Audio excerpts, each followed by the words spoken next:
অন্যায় প্রতিবাদ করো, যদি প্রতিবাদে কাজ না হয় প্রতিরোধ করো, যদি প্রতিরোধে কাজ না হয় আমরা যুব মোর্চা প্রতিশোধ নিতে রাজি আছি।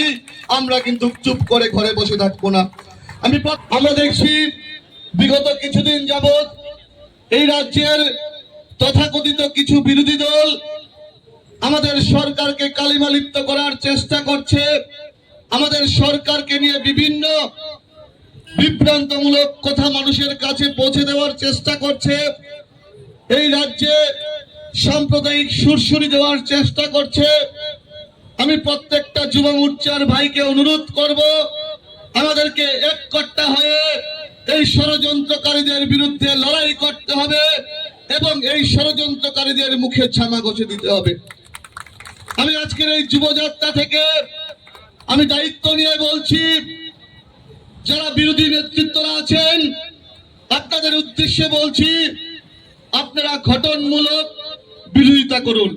আমরা একসময় বিরোধিতা করেছি, কিন্তু আমরা ডিস্ট্রাকটিভ ওয়েতে আমরা বিরোধিতা করিনি, আমরা কনস্ট্রাকটিভ ওয়েতে বিরোধিতা করেছি। আমি আপনাদেরকেও বলবো, যদি আপনারা এই রাজ্যের শান্তির পরিবেশকে বিনষ্ট করার চেষ্টা করেন, যুব মোর্চা কিন্তু রাজপথে নেমে গেছে।